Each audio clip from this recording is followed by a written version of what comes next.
Assalamualaikum warahmatullahi wabarakatuh. Assalamualaikum. Sobat RH sekalian, jumpa lagi kita di channel yang keren ini.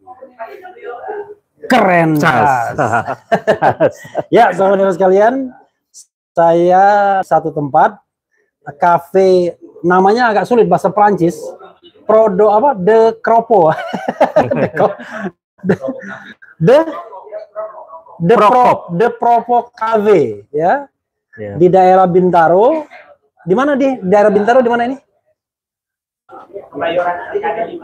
Kebayoran Arkade 5. Jadi kalau mau mampir silakan saja sahabat sekalian. Dan kebetulan saya bertemu dengan Bung Ubedillah Badrun. Beliau ini sempat viral karena berteman baik dengan Kaisang dan Gibran. Karena sempat mengadukan ihwal Kaisang dan Gibran di KPK. Tapi saya tidak mau tanya seperti itu karena saya paham beliau ini sebenarnya pengamat atau pakar atau ahli politik sebenarnya ya. Jadi baru saja menyelesaikan gelar doktoral. Sudah selesai belum? On proses. Oh, on proses ya. Tetapi beliau ini selain juga mengamati politik Indonesia juga rajin di kelapangan ya, tengok. Dan ada satu fenomena yang sebenarnya saya mau minta konfirmasi, minta semacam pendapat ya, soal pertemuan antara Luhut Binsar Panjaitan dan Surya Paloh di London yang terjadi ternyata bulan lalu, kira-kira ya tanggal-tanggal 13, 4 pokoknya. Nah, oke. Sobat sekalian, tadi ada sempat gangguan. Biasa kalau pakai wifi malah nggak lancar karena banyak yang pakai ya. Jadi pertemuan antara Luhut Binsar Panjaitan dan Surya Paloh di London menarik ya. Yang bertemu siapa, tempatnya di London, dan yang membocorkan ini adalah Peter Gonta yang hadir dalam pertemuan itu. Silakan Bung Ubed berimajinasi seliar-liarnya memaknai pertemuan itu. Tentu kira-kira apa sih yang mereka bicarakan? Silakan. Ya, Bung Refli, pertemuan elit politik itu bukan pertemuan biasa. Ya. Selalu dia memiliki makna yang kompleks. Ya. Makna yang tidak tunggal. Ya. Karena itu setiap kali elit politik bertemu, apalagi kemudian momentumnya dekat dengan dinamika politik, situasi politik, pasti ada sesuatu. Jadi tidak mungkin mereka bertemu sekedar dengan alasan mau pemeriksaan kesehatan ke Eropa. Atau misalnya. Kebetulan gitu ya. Atau kebetulan, itu nggak mungkin. Sesuatu yang tidak mungkin. Kayak orang kerjaan aja ya. Nggak ada kerjaan. Jalan-jalan di sana, lu ketemu tiba-tiba itu nggak mungkin. Jadi pasti mereka sudah direncanakan untuk bertemu. Nah pertanyaannya adalah, apa yang mungkin mereka perbincangkan? Ini hanya bisa ditafsirkan ketika kita memahami posisi politik keduanya. Jadi kalau kita melihat posisinya Surya Paloh misalnya, adalah orang penting di Partai Nasdem kan. Dia sangat powerful lah di Nasdem. Kemudian yang kedua ada sosok LBP di situ. LBP juga adalah orang penting yang juga powerful di istana misalnya, punya pengaruh yang cukup besar. Nah, keduanya ini bertemu setelah kemudian ada dinamika politik, persoalan capres-cawapres, persoalan pencapresan, ada deklarasi Nasdem seterusnya. Nah, pertanyaannya apa sih yang kemungkinan mereka bicarakan? Nah, karena posisi yang begitu penting di antara keduanya, saya menduga, dan ini saya kira secara empirik bisa kita lihat, pasti mereka membicarakan kondisi bangsa kita hari ini, yang tentu ada banyak masalah dan banyak beban yang mungkin akan terjadi dalam beberapa bulan ke depan. Yang kedua, memungkinkan mereka membicarakan soal pengganti Jokowi, capres-cawapres. Yang ketiga, kemungkinan juga mereka berbicara atau membincangkan sesuatu yang mungkin dalam situasi yang abnormal misalnya, mungkin juga mereka bicara soal itu. Nah, kalau kemudian kita lihat dari sisi politik, karena Nasdem sudah mendeklarasikan Anies Baswedan, kemungkinan besar mereka memperdebatkan soal itu. Misalnya, Luhut adalah orang atau bagian penting dari narasi yang diproduksi oleh kekuasaan saat itu untuk memperpanjang 3 periode. Luhut juga adalah orang yang terlibat di dalam dinamika persoalan penundaan pemilu dan seterusnya. Sementara Nasdem, Surya Paloh adalah orang yang sangat cepat dan kreatif untuk menyiapkan calon presiden. Iya. Dan dia, saya kira Nasdem punya tradisi cepat untuk merespon aspirasi publik ya dalam soal pemimpin, dalam soal capres atau gubernur dan lain-lain. Nah, pada titik itu Luhut mungkin mempertanyakan kenapa Surya Paloh mencalonkan Anies Baswedan. Oke. Nah, saya melihat Surya Paloh dengan tegas saat deklarasi bahwa itu adalah pilihan yang paling rasional saat ini. Oke. Ya, untuk kemudian semangat yang muncul dari diri Surya Paloh adalah melakukan satu upaya untuk menjernihkan situasi nasional agar perspektif yang terkait dengan politik identitas, radikalisme dan lain-lain itu didekonstruksi oleh Surya Paloh. Bahwa Anies adalah bukan figur yang intoleran. Bahwa Anies adalah bukan figur yang mungkin juga orang menilai sebagai politik identitas misalnya. Surya Paloh ingin membantah itu. Karena pada diri Anies tidak ada satu narasi sebetulnya yang menggambarkan dia adalah seorang yang intoleran. Tidak ada satu kalimat pun dari seorang Anies Baswedan misalnya. Begitu juga misalnya soal apa yang disebut dengan politik identitas misalnya. Nah, pada posisi itu saya melihat sebetulnya ada kegelisahan pada diri LDP, Bung Refli. LDP gelisah karena ketika Surya Paloh mendukung Anies Baswedan, itu kan tentu basisnya bukan basis asumsi. Iya. Sebuah partai menengah yang mau besar itu pasti basisnya saintifik. Iya. Basisnya riset. Iya. Nah, ketika Surya Paloh muncul mengangkat Anies, mendukung Anies, itu tentu LBP gelisah karena LBP dalam narasi-narasinya nggak pernah satupun kalimat untuk mendukung Anies Baswedan misalnya. Jadi semacam kegelisahan dari seorang LBP karena membahas atau melihat data bahwa antusiasme publik, harapan publik itu justru jatuh pada Anies Baswedan. Iya. Ya, bukan kepada yang lain. Nah, LBP tentu ada negosiasi-negosiasi di situ. Mungkin menawarkan kemungkinan, misalnya, mungkin juga menakut-nakuti Surya Paloh.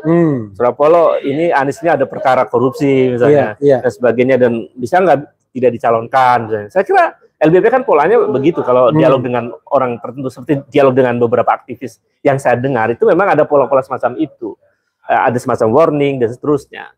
Saya kira karena kegelisahan LBP itu, LBP bertanya pada Surya Paloh. Dan termasuk juga misalnya kemungkinan dengan argumen bisa saja LBP mengklaim bahwa ingin menyatukan Republik ini, maka capresnya boleh Anies, wapresnya saya, misalnya. Itu kan mungkin saja di dalam politik. Jadi ada semangat itu, ada klaim untuk mempersatukan. Tapi kan apakah kemudian itu akan meningkatkan elektabilitas Anies kalau Anies berpasangan dengan LBP? Saya yakin itu sulit sekali. Karena LBP adalah bagian dari perspektif publik yang melihat LBP sebagai bagian dari oligarki yang justru merugikan kepentingan nasional, misalnya, dalam pandangan sejumlah akademisi dan lain-lain. Pertanyaan basicnya, menurut Anda siapa yang berinisiatif untuk bertemu? Saya yakin ini adalah LBP. LBP ya? Iya, karena LBP orang yang memang sangat aktif untuk memanggil orang-orang. Dan ini bukan karena kebetulan ya? Bukan. Jadi memang London itu sebuah tempat yang direncanakan? Iya. Nah, pertanyaannya lagi adalah, ya, rasanya pembicaraan pasti terhadap Anies Baswedan, ya kan? Menurut Anda, apakah LBP itu disuruh oleh Presiden Jokowi untuk menemui, ataukah inisiatif sendiri menurut Anda? Dalam diri LBP itu banyak wajah.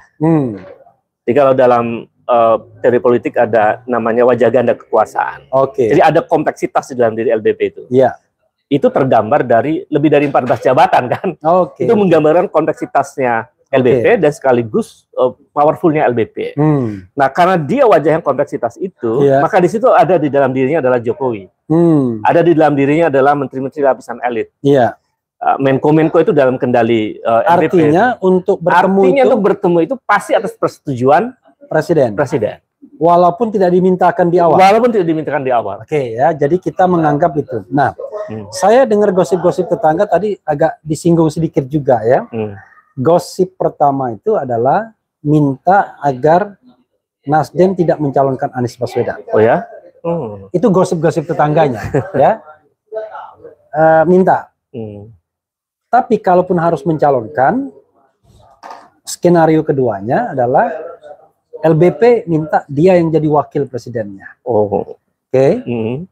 Kalau 1 dan 2 ini tidak dilaksanakan, maka bakar habis.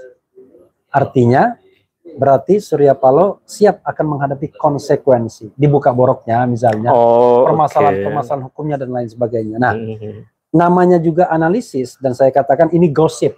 Ya. Gosip itu kan belum tentu benar juga. Tapi sebagai sebuah analisis kan gosip bisa juga dianalisis. Ya, mungkin ya kan? Menurut Anda dari 3 ini seberapa besar itu keluar dari mulut LBP? Kalau saya melihat pola yang disampaikan model orang penting di dalam lapis kekuasaan, itu biasanya terhadap lawan politik itu memang ada semacam mungkin bahasa ekstrimnya itu ancaman. Ancaman. Ya, atau mungkin ya semacam warning lah, itu lebih sederhana. Entah halus, entah keras, itu soal lain. Oke, makasih banyak. Jadi entah halus, entah kasar, itu bagian dari. Jadi saya melihat pola LBP itu memang pola semacam itu. Dari mana argumennya? Itu narasi yang sering dikeluarkan oleh LBP sendiri di arena publik. Yang dalam soal-soal misalnya beliau pernah mengatakan tentang big data itu, mengancam nanti akan terjadi sesuatu dan data big datanya masyarakat masih mendukung Jokowi dan seterusnya. Ketika saya tantang untuk berdebat di arena publik, ya enggak. Jadi semacam dalam bahasa bluffing, gertakan semata dan sebagainya. Itu mungkin yang dilakukan oleh LBP terhadap Surya Paloh. Walaupun Surya Paloh. Karena kita tahu Surya Paloh bukan kaleng-kaleng kan? Bukan kaleng-kaleng. Iya. Dan tentu saja Surya Paloh juga punya kekuatan basis massa dan financial capital juga kan. Jadi kalau itu dilakukan saya kira rasional, karena LBP punya banyak data soal menteri-menterinya Surya Paloh misalnya. Itu yang bakar habis tadi ya. Bagaimana dengan tawaran cabut Anies? Kalau saya melihat ya deklarasinya Nasdem dan cara kerja LBP, kemungkinan besar memang LBP memberikan satu tawaran bahwa bisa enggak Nasdem mencabut dukungan kepada Anies Baswedan. Saya meyakini Nasdem Surya Paloh menolak tawaran itu. Karena dari narasi Surya Paloh saat deklarasi ya, meskipun Surya Paloh pernah mengatakan itu bulan-bulan sebelum deklarasi, bahwa dia menunggu perintah Jokowi ya kan. Tapi kan perintah Jokowi nggak datang, kayaknya Surya Paloh punya inisiatif untuk mendeklarasikan Anies Baswedan. Artinya apa? Surya Paloh juga dalam sisi itu dia punya keberanian politik untuk tidak menunggu lama-lama perintah Jokowi. Artinya itu disampaikan juga ya? Disampaikan juga. Salah satu bentuk ancaman juga sebenarnya. Betul. Kalau soal LBP menawarkan menjadi wapres, ya ada mungkinnya, mungkin tidak. Karena jadi Anda nggak begitu yakin? Saya nggak begitu yakin karena LBP juga berkaca pada dirinya.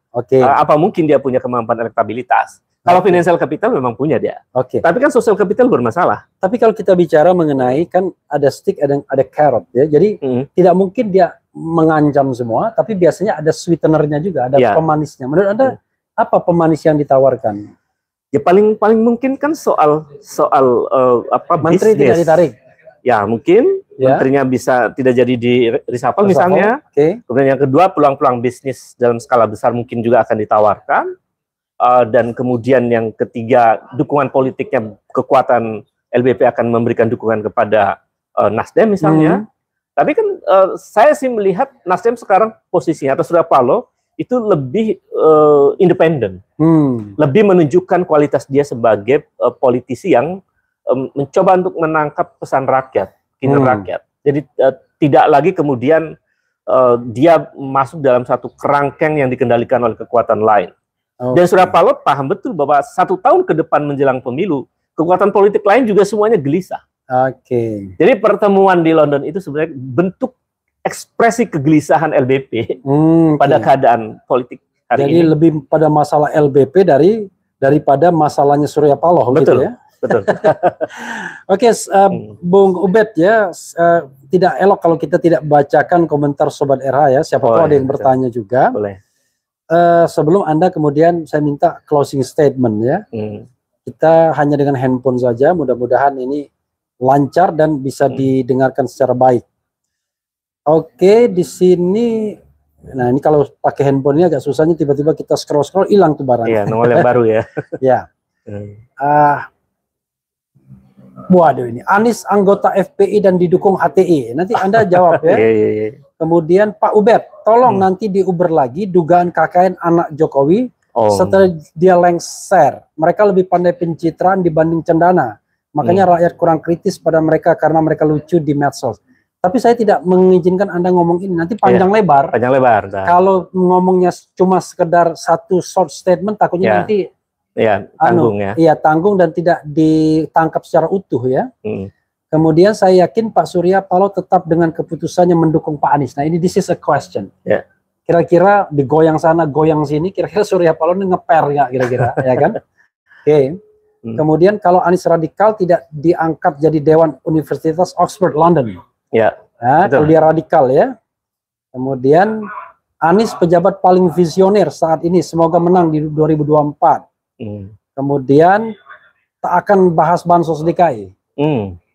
Saya bukan tidak mau membahas bansos DKI, nanti panjang lebar juga kita membahasnya. Nanti itu termin lain. Kita khususkan pertemuan Surya Paloh dan Luhut Binsar Panjaitan saja dulu.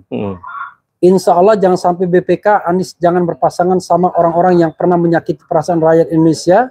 Saya mendoakan Bapak Surya Paloh tetap tegas demi rakyat Indonesia yang membutuhkan keadilan dan perubahan. Refli Harun dan Ubed grup kadrun. Luar biasa. Refli Harun itu separuh kadrun lah, karena Refli itu kan mana ada. Tapi kalau Ubedillah Badrun, nah itu kelihatan ya. Kelihatan banget, ada kadrunnya belakang. Iya, Ubedillah kadrun ya. Enak kan? Ada Refli kadrun. Anda kan mau ngatain kita berdua nih. Saya ngatain diri sendiri ya. Ini pasti orang bodoh ini. saya bilang kalau saya yang mengkritik saya itu pasti orang bodoh ya. Gitu. Oke. Ya itu masih banyak ya. Oke. Tadi yang paling penting adalah menurut Anda goyang nggak itu yang namanya Surya Paloh? Ya, sejauh yang saya amati kan melihat seseorang itu lihat dari narasi yang diproduksinya, yang kedua kerja-kerja yang dilakukannya, lalu yang ketiga adalah track record yang lainnya. Jadi misalnya Surya Paloh punya narasi apa? Apakah pernah ada satu narasi yang membuat dia dijuluki sebagai pembohong misalnya? Kalau sekarang jadi bosnya saya nggak tahu. Nah, yang kedua dari pikiran-pikiran yang dikeluarkan. Ini juga berlaku dengan Anies Baswedan yang tadi dituduh anggota FPI dan lain-lain. Jadi kalau kita lihat Anies Baswedan misalnya, sama sekali tidak pernah menjadi anggota FPI. Tidak ada data yang membuktikan itu. Yang kedua, Anies juga adalah rektor universitas yang justru dilahirkan oleh pemikir yang moderat Islam. Bahkan moderat. Dulu mengatakan Islam yes, partai Islam no, ya kan? Itu rektornya Anies Baswedan. Namanya Ustaz Parmadina misalnya. Yang ketiga, Anies lahir dari tradisi intelektual antara tradisi pemikiran Islam modern dengan tradisi Amerika Barat. Jadi itu artinya berpikiran maju dia. Lama sekali di Amerika. Lama sekali dia di Amerika. 6 tahun lebih mungkin. Dan tadi Anies menjadi board bagian dari Oxford University. Itu menunjukkan bahwa Anies bukanlah orang yang dinilai sebagai sosok yang intoleran misalnya, sosok yang apalagi radikal gitu.